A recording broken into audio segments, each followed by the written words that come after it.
Merhaba arkadaşlar, Smartphone ile çizimlere devam ediyoruz. İsterseniz hemen rectangle çizerek başlayalım. Yakınlaştırıyorum. Hemen ölçüleri gireceğim. Burası 20. Burası da 60. Okeyledim. Hemen kat hale getiriyorum. Kalınlığımız 5. Buna da okeyledim. Daha sonra bu yüzeye bir skeç açacağım. Ve bir circle çizeceğim.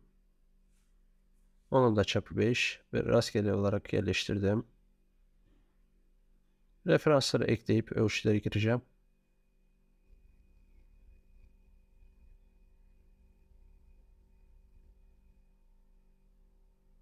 Ve sol taraftan da referans alıyorum. Oh. Okeyledim. Ve remove extrude yapıyorum.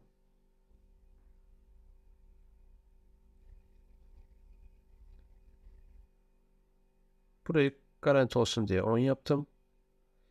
Evet. Daha sonra deliğe diş çekeceğiz. Metrik 6. Onu da okeyledim. Ve köşelerde chamfer'ımız var. Onu da yapalım. Chamfer olacak. Evet.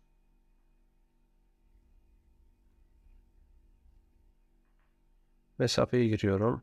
5. Ve okeyledim. Evet arkadaşlar, çizimimizi tamamladık. Umarım faydalı olmuştur. Bir sonraki çizimde görüşmek üzere. Kendinize iyi bakın.